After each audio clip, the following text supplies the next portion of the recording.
The morning fog sat heavy over the swamp like a wet blanket. Danny Blake moved through it slowly, his boots sinking into the soft ground with each step. He had lived on this planet for 3 years now, alone in a place where nobody came looking. That was exactly how he wanted it. Seven was a border world, a planet that belonged to no one. The air smelled like sulfur and rotting plants. The water was brown and thick. Most people would call it ugly. Danny called it home. He was checking his traps that morning, the same routine he followed every day. Hunt, eat, sleep, repeat. It was a simple life, and simple was good. Simple meant no orders to follow, no battles to fight, no friends to bury. Danny had been a Marine sergeant once. He had served in the Terran War, one of the bloodiest conflicts in human history. He had seen things that still visited him in his dreams. He had done things that he could never forget. When the war ended, he had taken his discharge pay, bought a one-way ticket to the most remote planet he could find, and disappeared. That was 3 years ago. He had not spoken to another person in almost 2 years. The fog began to lift as he approached the sulfur marsh. This was dangerous ground. The mud here was deep and hungry. It could swallow a man whole if he was not careful. Danny knew every safe path by heart. He had mapped this entire region in his first year here. Something was wrong. He could feel it before he could see it. The birds were silent. The insects had stopped buzzing. The swamp was holding its breath. Danny dropped low and pulled his rifle from his back. It was an old military weapon, scratched and worn but perfectly maintained. He moved forward like a ghost, making no sound. Then he saw them. 3 bodies lay at the edge of the marsh, half buried in the thick brown mud. At first, Danny thought they were dead. Then one of them moved slightly, and he realized they were breathing. He moved closer, keeping his weapon ready. As the fog cleared, he got a better look at them. His eyes went wide. They were not human. They were. Danny had seen pictures of them during the war. They were one of the oldest species in the galaxy, a proud race of dragon-like beings who had built empires when humans were still living in caves. They stood taller than humans, with scaled skin that came in many colors. They had tails and claws and faces that looked like something from ancient Earth legends. They were famous for 2 things, their power and their pride.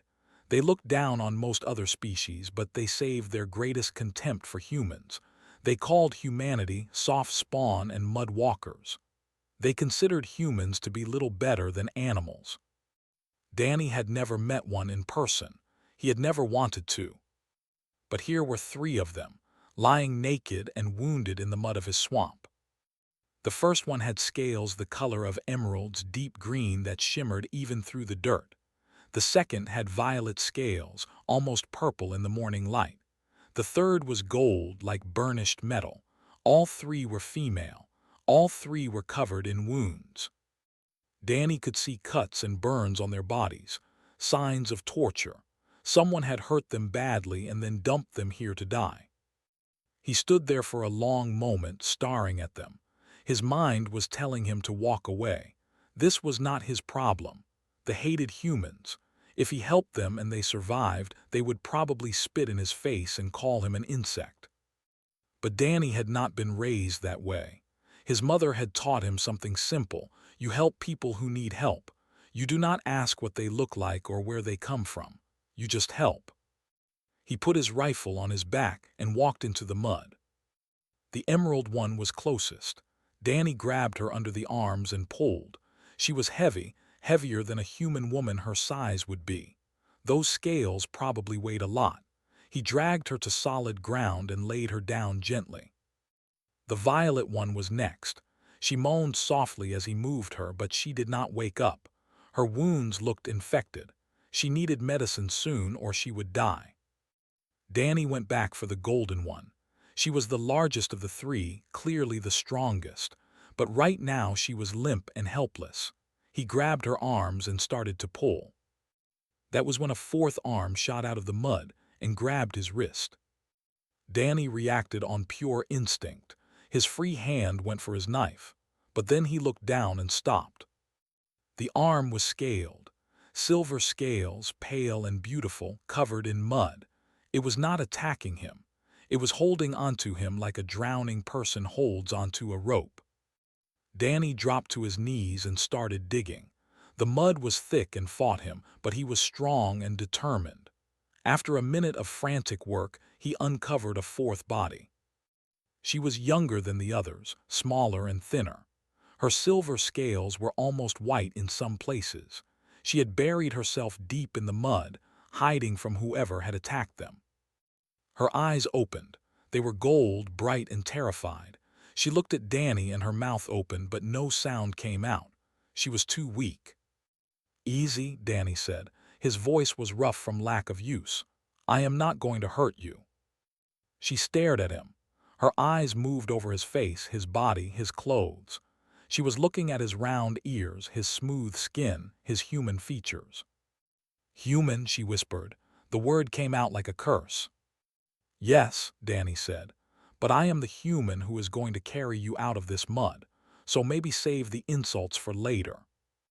He pulled her free and lifted her in his arms. She weighed almost nothing. He carried her to where the others lay and set her down beside them. 4 women, beaten, tortured, left for dead on his planet, in his swamp. Danny stood there in the morning light, looking down at them.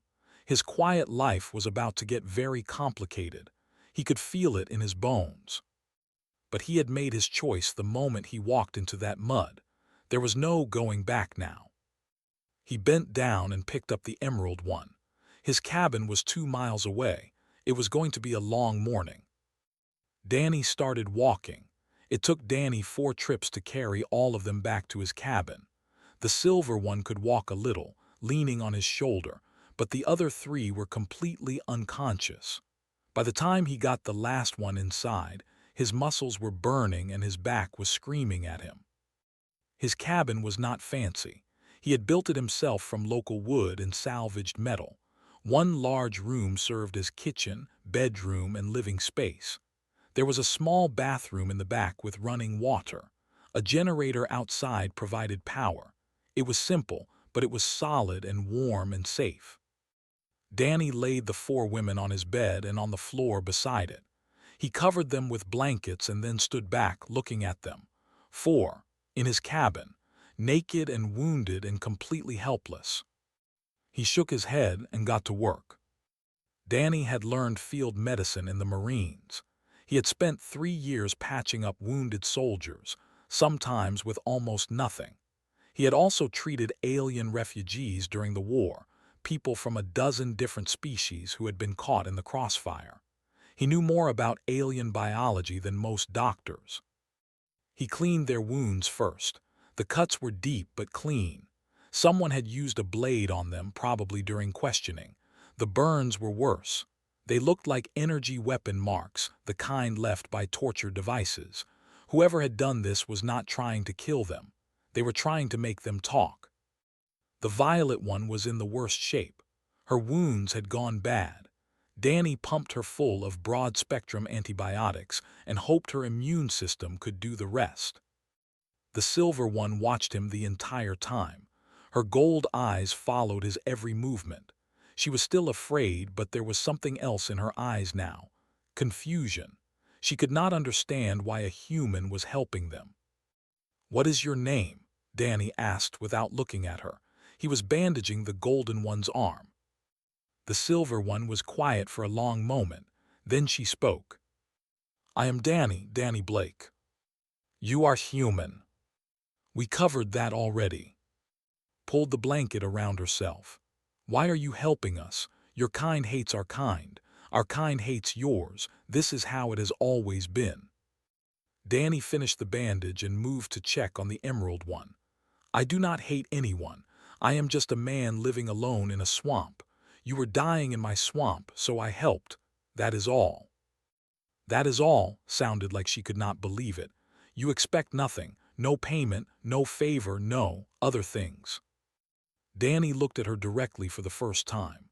His eyes were cold and hard, the eyes of a man who had seen too much death. "I expect you to rest and heal. I expect you to not die in my cabin because I do not want to dig 4 graves. Beyond that, I expect nothing." Stared at him.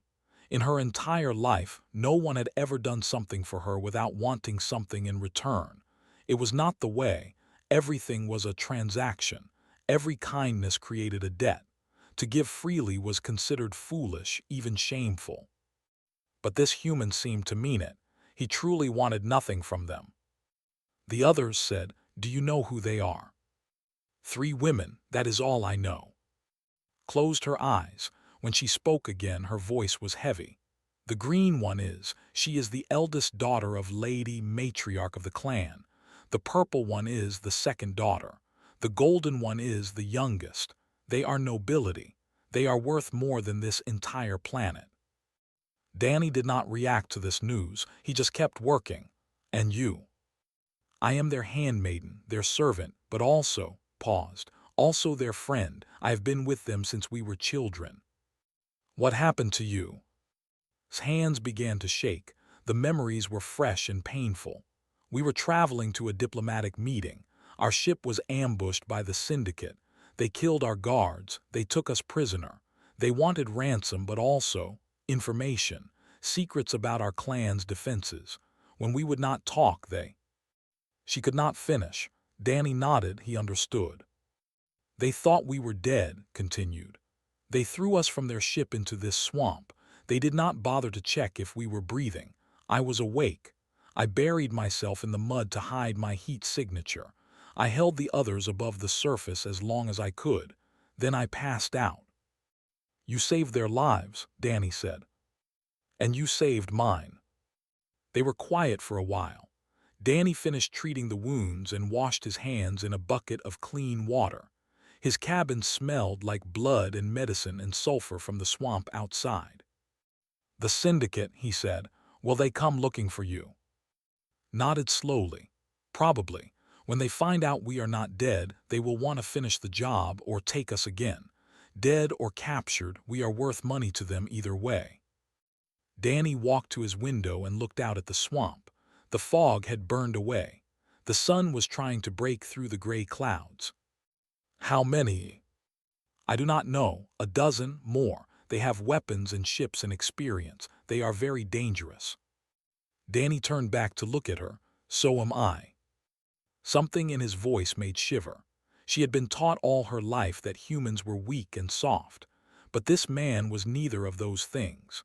There was something dark and hard inside him, something that had been forged in fire and blood. "You would fight them?" she asked. "For us? We are strangers. Our people have called your people insects for 1,000 years." Danny walked to a large metal box in the corner of the room. He opened it and saw weapons inside. Many weapons. Rifles, pistols, knives, grenades. Enough to arm a small squad. "I have been called worse," Danny said. He picked up a rifle and checked it with practiced hands. "Get some rest. You are safe here. I am going to prepare some things." "Prepare for what?"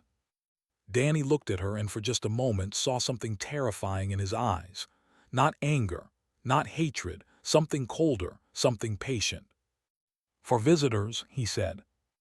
He walked outside and closed the door behind him. Sat in the silence of the cabin, surrounded by 3 unconscious princesses and more questions than she could count. She had been taught that humans were nothing, weak creatures who had stumbled into space by accident. But this human had pulled them from the mud. This human had treated their wounds. This human was preparing to fight a criminal army to protect people who should have been his enemies. Nothing made sense anymore. Pulled the blanket around herself and watched the door. Outside, she could hear Danny moving around doing something. Setting traps, maybe, preparing defenses. For the first time since the attack, felt something other than fear. She felt hope. 3 days passed before opened her eyes. Danny was cooking breakfast when he heard her move. He turned and saw the emerald-scaled woman sitting up on his bed, her golden eyes scanning the room like a predator examining a cage. Her gaze found him and stopped. Danny watched her process what she was seeing. A human male. She was in his home, wearing his blankets, alive because of his care. The disgust on her face was immediate and obvious. "Where am I?" Her voice was hoarse but strong. Even wounded and weak, she spoke like someone used to giving orders. "My cabin," Danny said. He turned back to his cooking. "7, neutral territory. You have been unconscious for 3 days." Looked around and saw her sisters lying nearby. Was still asleep, but her color had improved. Was awake and watching silently, her golden scales catching the light from the window. Sat in a corner, her silver scales clean now, her wounds bandaged neatly. "You said to explain this." Told her everything. The swamp, the mud, the human who pulled them out and carried them to safety, the human who treated their wounds and asked for nothing in return. Listened without interrupting. When finished, the eldest sister turned her attention back to Danny. "What do you want from us, human?" Danny set a bowl of hot soup on the table. "Breakfast is ready. Eat it or do not eat it. I do not care." "Answer my question." Danny finally looked at her directly. His eyes were calm and empty. "I want nothing from you. I found you dying. I helped. When you are strong enough to leave, you can leave. That is all." His eyes narrowed. She did not believe him. In her world, everyone wanted something. Every act of kindness was a move in a larger game. This human was playing an angle. He had to be. "Our family is wealthy," she said. "If this is about ransom." "I do not want your money." "Then what? Our bodies, our secrets, our gratitude." Danny picked up his own bowl and sat down in a chair by the window. "I already told you. I want nothing. If that is too complicated for you to understand, that is your problem, not mine." His claws dug into the blanket. No one spoke to her this way. She was the eldest daughter of a great matriarch. Men and women of a dozen species bowed when she entered a room.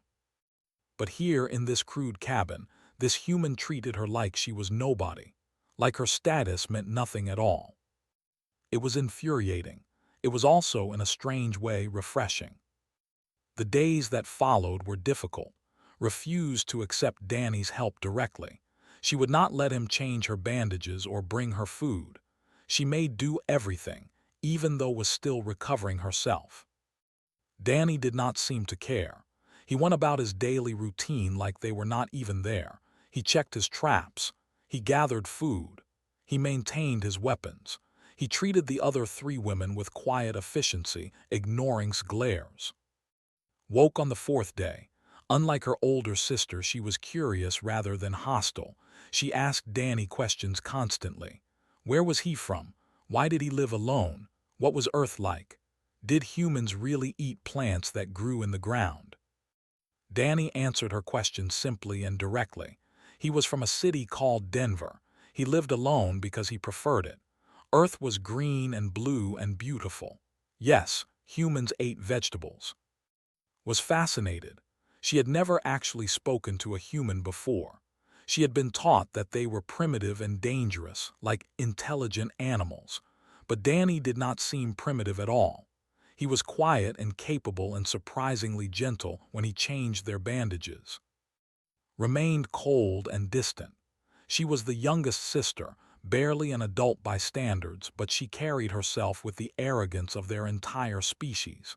She did not speak to Danny directly if she could avoid it.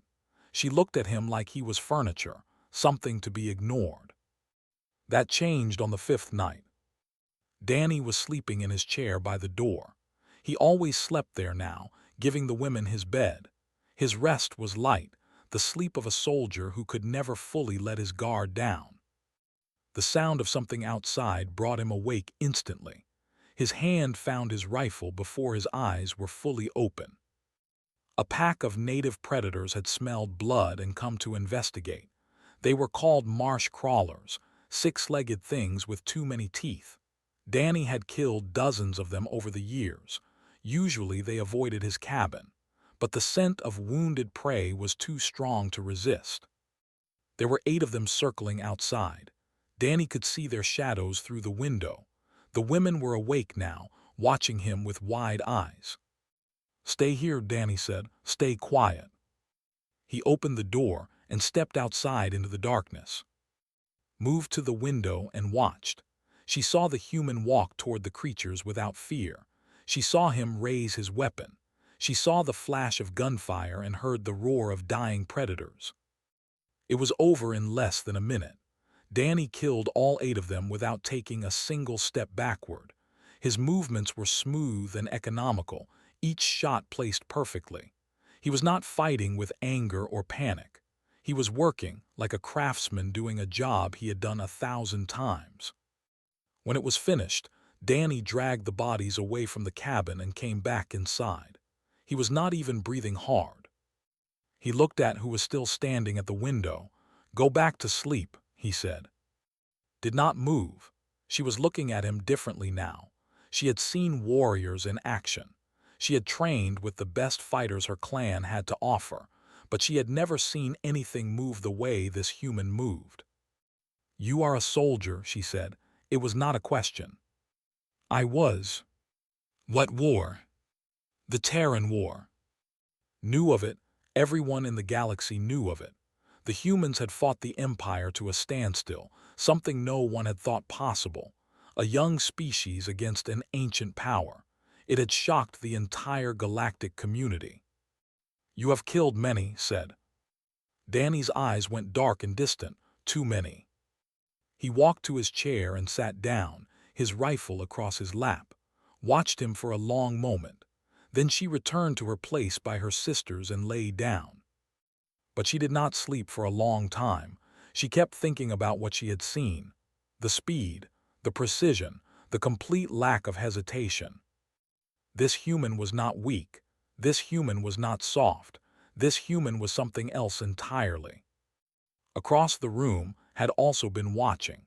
She had seen the same thing her youngest sister had seen. And for the first time since she woke up in this cabin, she felt something other than contempt for the human who had saved them. She felt respect.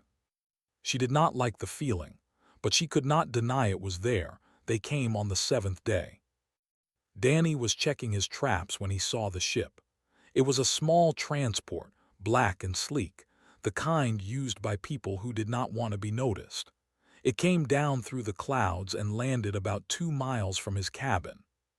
He did not run back. Running would make noise, and noise would carry. Instead, he moved quickly and quietly, using paths he had created for exactly this purpose. He reached the cabin in 15 minutes. The 4 women were inside, stronger now but still not fully healed. Was standing by the window when he came through the door. "They are here," Danny said. The fear in his eyes was immediate, and looked at each other with panic on their faces. Even, who rarely showed any emotion, went pale beneath her green scales. "How many?" asked. "I counted 12 leaving the ship. There could be more inside." Danny was already moving, pulling weapons from his storage box and laying them on the table. "They will spread out and search. Standard sweep pattern. They will reach this cabin in about 2 hours, maybe less." "We should run," said. Her voice was shaking. "Hide in the swamp." "No," Danny shook his head. "They have heat sensors. They will find you in minutes. Your only chance is to stay here in a position I can defend." Stood up slowly. Her wounds were mostly healed, but she was still weak. "You cannot fight 12 armed mercenaries alone. That is suicide." Danny looked at her. There was no fear in his eyes. There was no hesitation. There was only cold, hard certainty. "I have done more with less," he said. He handed each of them a pistol and showed them how to use it. Then he walked to the door. "Lock this behind me. Do not open it for anyone except me. If anyone else tries to get in, shoot them through the door. Aim for center mass." Grabbed his arm before he could leave. "Why are you doing this? We are nothing to you. We are your enemy." Danny looked down at her clawed hand on his arm. Then he looked at her face. "You are 4 women who were tortured and left for dead in my swamp. That makes you my responsibility. Everything else is just politics." He pulled his arm free and walked out, locked the door behind him. The swamp became a killing ground. Danny had spent 3 years learning every inch of this territory. He knew where the ground was solid and where it would swallow a man. He knew where the sight lines were clear and where the shadows were deepest. He had placed traps and caches of weapons throughout the area, preparing for a day he had hoped would never come. Now that day was here. The syndicate mercenaries were good. They moved in pairs, covering each other, checking their corners. They were professionals with expensive equipment and years of experience. But they had never hunted anything like Danny Blake. The first two died without making a sound. Danny waited in a pool of shadow beside a fallen tree. When they passed, he rose up behind them like a ghost. 2 quick strikes, 2 bodies falling into the mud. He took their communication device and listened. The others had not noticed yet. They were still spreading out, searching. The next pair walked into a trap. Danny had strung wire between 2 trees at neck height. The first man hit it and went down hard, choking. His partner turned to help, and Danny shot him from 30 meters away. Then he finished the choking one with his knife. 4 down, 8 to go. The syndicate team started to realize something was wrong. Their communications became frantic. They called for their missing men and got no answer. They started pulling back, grouping together for protection. That was their mistake. Danny had positioned explosive charges throughout the swamp. Nothing fancy, just simple devices made from fuel canisters and detonators. He had buried them weeks ago, just in case. The explosion killed 3 of them instantly and wounded 2 more. 5 left, 3 healthy, 2 injured. Danny moved through the smoke like a demon. The survivors were panicking now, firing wildly at shadows. One of them shot his own wounded teammate by accident. 4 left. Danny found them in a clearing, standing back to back, weapons ready. They were scared. Good. Scared men made mistakes. He stepped out of the trees in plain sight. "Drop your weapons," he said. The leader of the group laughed. It was a nervous sound. "1 man, you are 1 man, there are 4 of us. 3 minutes ago there were 12 of you." Danny kept his rifle aimed at the leader's chest. "Drop your weapons and I will let you leave. Keep holding them and you will die here." The leader raised his weapon. Danny shot him between the eyes. The other 3 opened fire. Danny dove to the side, rolling behind a thick tree trunk. Bullets tore through the air where he had been standing. He waited for a pause in the shooting, then leaned out and fired twice. 2 more down. The last one ran. Danny let him go for about 20 meters. Then he shot him in the back of the leg. The man fell screaming into the mud. Danny walked up to him slowly. The mercenary was crawling, trying to reach his fallen weapon. Danny kicked it away. "Who sent you?" he asked. "Please," the man begged. "Please do not kill me." "Answer the question." "The syndicate, the syndicate. We were hired to retrieve or confirm they were dead. Please, I have a family." Danny crouched down beside him. "Go back to your ship. Tell your bosses what happened here. Tell them that these women are under my protection. Tell them that if anyone else comes looking for them, I will do worse than kill them. I will make it last." He grabbed the man by the collar and pulled him close. "Do you understand?" The mercenary nodded frantically.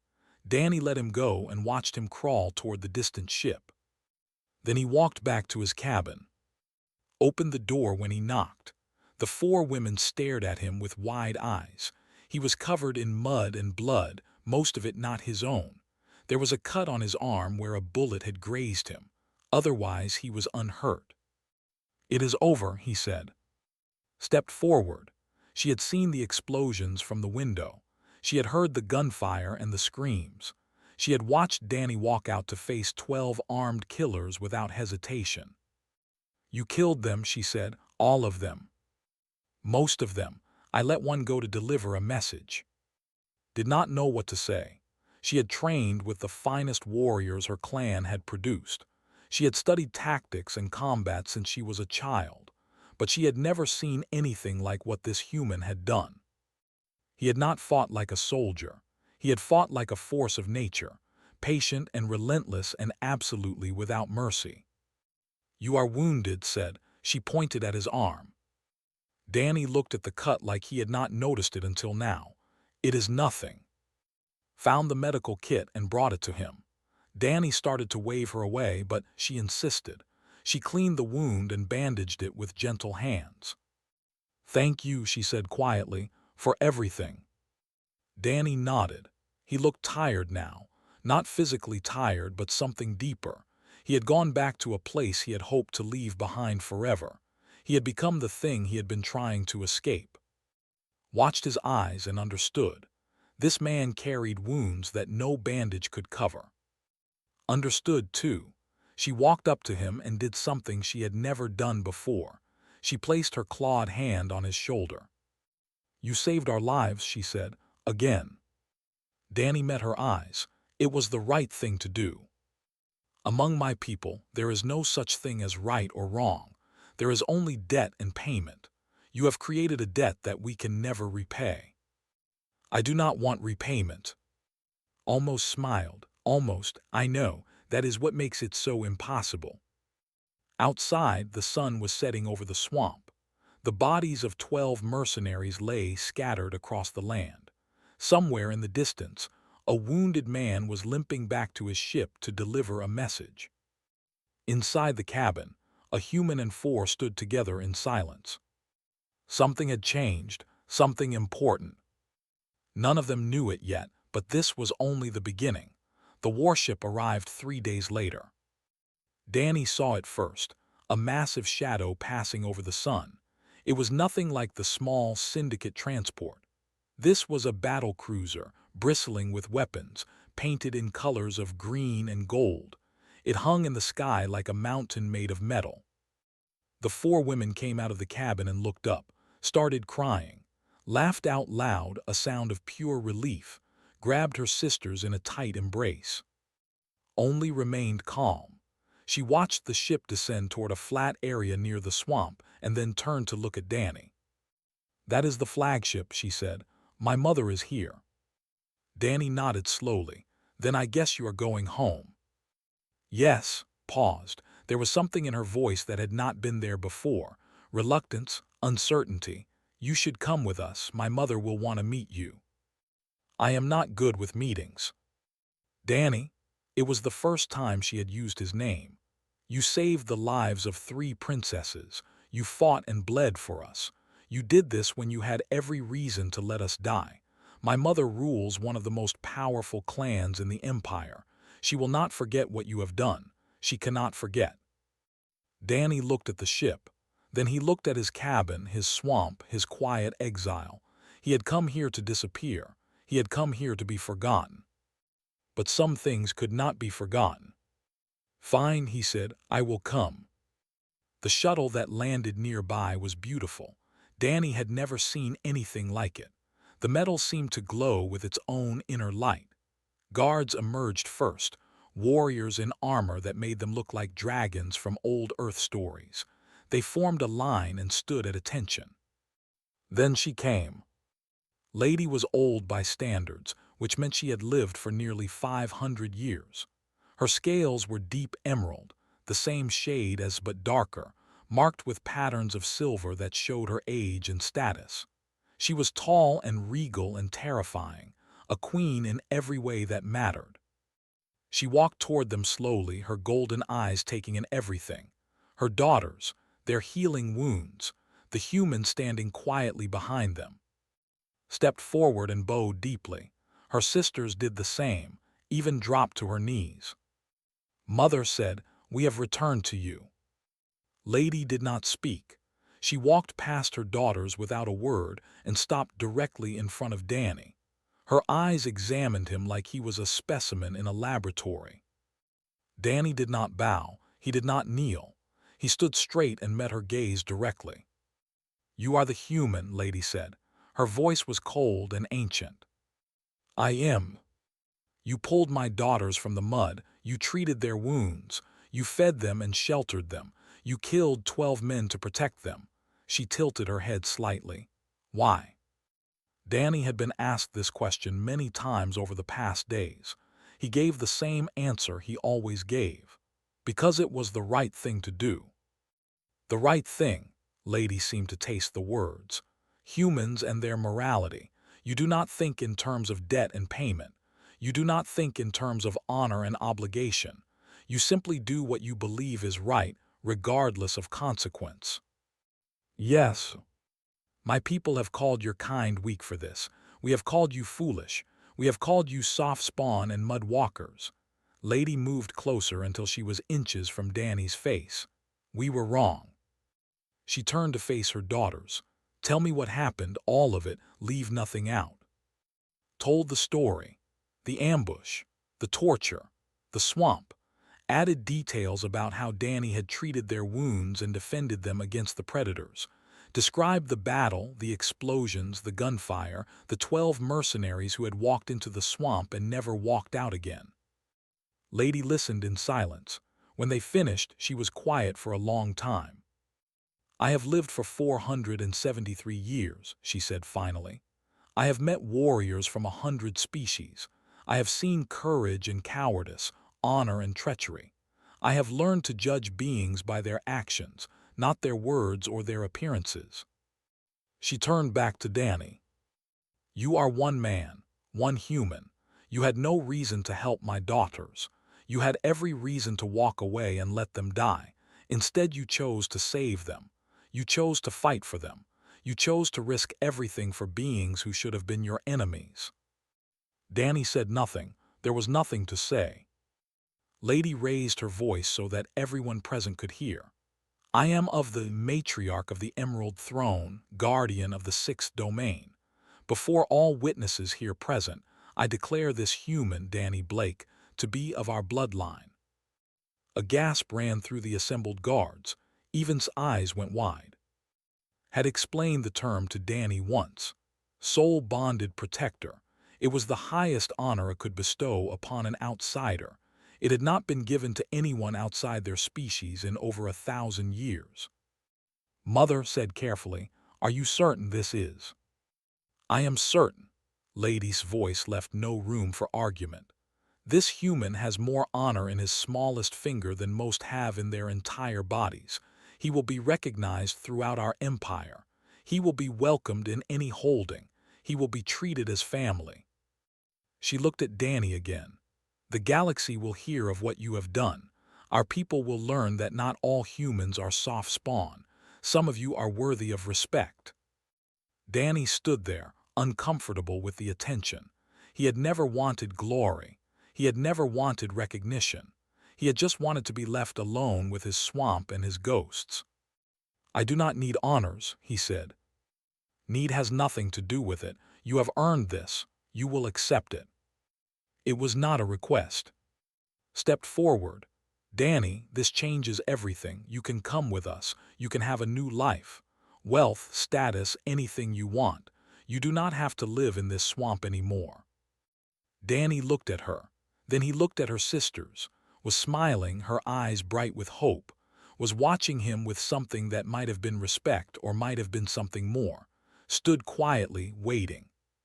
He turned and looked at his cabin, his traps, his lonely exile, the place where he had been hiding from the universe for 3 years. I will think about it, he said. Lady almost smiled. Take the time you need. The offer will stand forever. You are family. Whenever you are ready, there will be a place for you among us. She gathered her daughters and prepared to leave. But before she stepped onto the shuttle, she paused and looked back. Sergeant Blake, she said, using his military rank. Thank you, for my daughters, for teaching an old woman that she still has things to learn about the universe. Danny nodded once. The shuttle lifted off. The great warship climbed back into the sky and disappeared among the stars. Danny stood alone in the clearing, watching it go. The swamp was quiet. The sun was setting. His cabin waited behind him, empty and familiar. But something had changed inside him. A door that had been closed for 3 years had cracked open, just a little. Light was coming through. Danny Blake walked back to his cabin. He sat in his chair by the window and watched the darkness fall over the swamp. For the first time in 3 years, he thought about tomorrow, not just surviving it, but living it. He thought about the stars and the places they led. He thought about 4 dragon women with scales like jewels and eyes like gold. He thought about family. He did not smile, not quite, but somewhere deep inside him, in a place he had thought was dead, something warm began to glow. Maybe it was time to stop hiding. Maybe it was time to go home. Or maybe it was time to find a new home among the stars. Danny closed his eyes and let himself hope.